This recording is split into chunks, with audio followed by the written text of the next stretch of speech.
Estoy en comunicación con el expresidente de la República del Ecuador, el doctor Osvaldo Hurtado.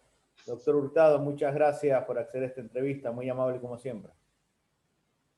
Encantado, encantado de hablar con usted otra vez para referirme a los problemas de interés de los latinoamericanos. Exactamente hace 2 semanas se desarrollaron las elecciones en el Perú y aún no hay un ganador oficial, ya que hay actas impugnadas y hay sospechas de irregularidades. ¿Qué opinión le merecen las elecciones en el país vecino? Bueno, las elecciones resultaron muy apretadas. Y cuando esto ocurre, no solo en América Latina, en otras partes del mundo, la lucha por terminar triunfador se vuelve muy conflictiva, muy conflictiva. Y eso es lo que está ocurriendo en el Perú. Menos de una décima separa a un candidato de otro. Y naturalmente de lado y lado supongo, y así dice la prensa, que hay objeciones a la legalidad, a la legitimidad, a la veracidad de los resultados de algunas urnas. De manera que tocará al Consejo Electoral, al Tribunal Electoral de ese país, tomar la decisión que corresponda no a las necesidades, a los intereses, a las presiones políticas, sino a la justicia electoral. ¿Qué opina del sabio comentario, el buen consejo que dio el expresidente colombiano Andrés Pastrana, diciendo que las elecciones no solo tienen que tener veedores internacionales, sino auditores internacionales, y tuvo lamentablemente una respuesta bastante grosera de las autoridades electorales peruanas, diciendo que él estaba divulgando falsas noticias porque él hablaba de un posible fraude o irregularidades? ¿Qué opina al respecto? Bueno, excepto en los gobiernos de los dictadores del siglo XXI, me estoy refiriendo a los gobiernos de Venezuela, de Nicaragua, de Ecuador durante Correa y de Bolivia, en los que los fraudes electorales fueron organizados por los organismos que estaban llamados a impedirlo y a garantizar la realización de elecciones libres. En América Latina, en general, los órganos electorales son confiables. Y yo no encuentro razones para objetar la profesionalidad y el apego a la ley del órgano electoral peruano. No estoy en los detalles, en las informaciones más precisas, pero esa es mi impresión desde lejos. De manera que hay que confiar en ese órgano electoral que actuará de acuerdo a la ley, ¿no? Ayer se dieron 2 marchas multitudinarias, una a favor de Castillo en contra del fujimorismo y otra a favor del fujimorismo en contra de Castillo. ¿Cómo se puede gobernar un país tan polarizado, gane quien gane? Esos resultados electorales estrechos, aparte de dar lugar, ¿no?, a una lucha encarnizada por consagrar como victoriosa a una de las fuerzas políticas, se suma lo que usted acaba de decir, ¿no? La polarización en el Perú ha alcanzado límites, alturas preocupantes. Y digo esto porque la democracia es un régimen político de acuerdos, de negociación, de coincidencias, pensando en el interés general, en el interés público y en el interés del país. Pero cuando hay sociedades políticas polarizadas, eso se vuelve imposible, ¿no? Porque no solo es de su liderazgo político, no solo es de los medios de comunicación y de los empresarios y de las organizaciones sociales que toman partido, sino también de los ciudadanos.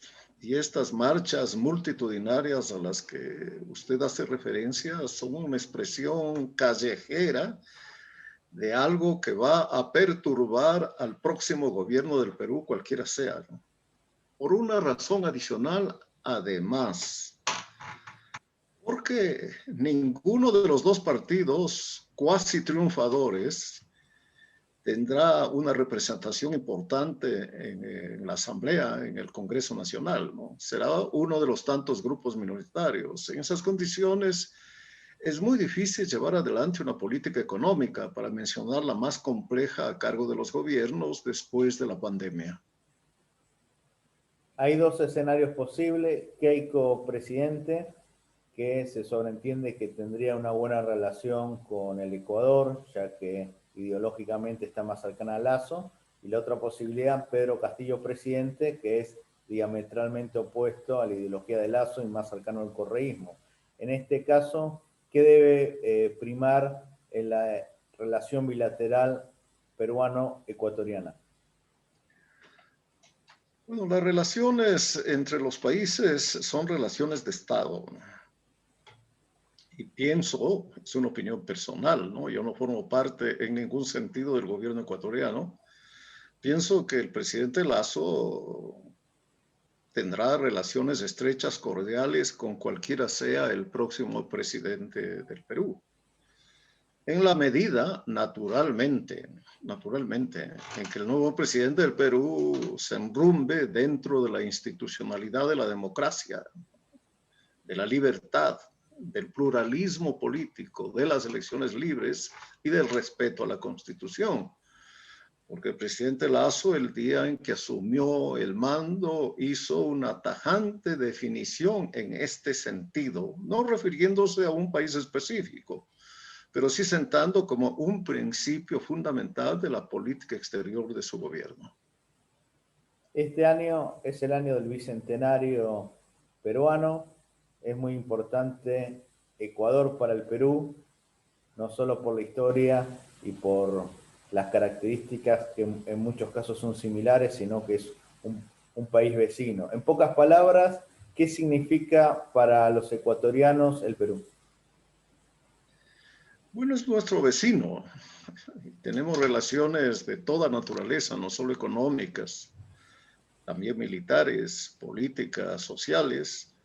Luego de la resolución del problema territorial fronterizo que existía entre las dos naciones, las relaciones han sido positivas, cordiales, constructivas. Pero el Perú ha sido, junto con Chile, y esto me asombra a mí, dos de las economías más exitosas de América Latina, las que más han reducido la pobreza, las que más empleos han ofrecido a la población, las que más han mejorado las condiciones de vida de la clase media, las que han garantizado el poder adquisitivo de los salarios, eliminando ese látigo de la inflación y de la devaluación. Bien, los pueblos de los dos países aparentemente no valoran estos resultados que los ecuatorianos envidiamos. Ya quisiéramos que en el Ecuador exista una economía como la chilena o como la peruana. Y ahí están en Chile embarcados en una asamblea constituyente que a mí me preocupa muchísimo por la experiencia de mi país con Correa y de Venezuela con Chávez. Y el Perú ha elegido aparentemente, o al menos es el triunfador en cuanto al recuento de votos, a un candidato que ha expresado ideas parecidas a las que han regido los gobiernos de Nicaragua, de Venezuela, de Ecuador con Correa. Bueno, pero esto ya es una consideración personal y una preocupación personal también mía, que nada tiene que ver con la política exterior que finalmente el Ecuador defina. Pero sí me preocuparía a mí que de pronto, pues, esta marea de venezolanos que llega a Venezuela se sume una marea de peruanos buscando refugio en el Ecuador. Eso dependerá de quién sea el presidente y de cuán sensato y democrático sea el nuevo presidente de ese país. La última pregunta, usted participa en el grupo Ideas, donde hay expresidentes de la región, como Oscar Arias, Miguel Ángel Rodríguez, Vicente Fox, Andrés Pastrana, entre otros. Ustedes firmaron un comunicado hace poco sobre la situación de Nicaragua. ¿Qué opina al respecto? Bueno, en Nicaragua no solo existe una dictadura, existe una tiranía. Y yo no entiendo cómo políticos de Argentina y de México, que combatieron a la tiranía de Somoza, hoy aupen a la tiranía de los esposos Ortega. Ortega.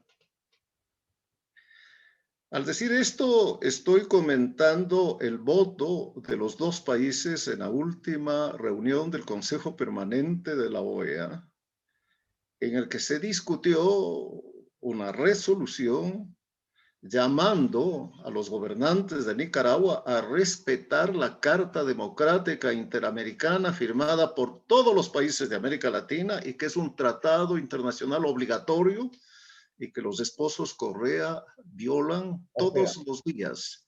Y en las últimas semanas, de una manera pues absoluta. Nadie que intente presentarse como candidato a la presidencia de la República y pueda competir con los esposos Ortega puede ser candidato. Inmediatamente es enjuiciado, es reducido a prisión, son intervenidas sus actividades económicas. Bueno, frente a estos hechos, ¿cómo esos dos países, Argentina y México, pueden abstenerse en su votación? Bueno, los latinoamericanos, los políticos latinoamericanos nunca se cansarán de asombrar al mundo. Muchísimas Al mundo gracias. democrático. Muchas gracias, presidente. Muy amable como siempre. Encantado.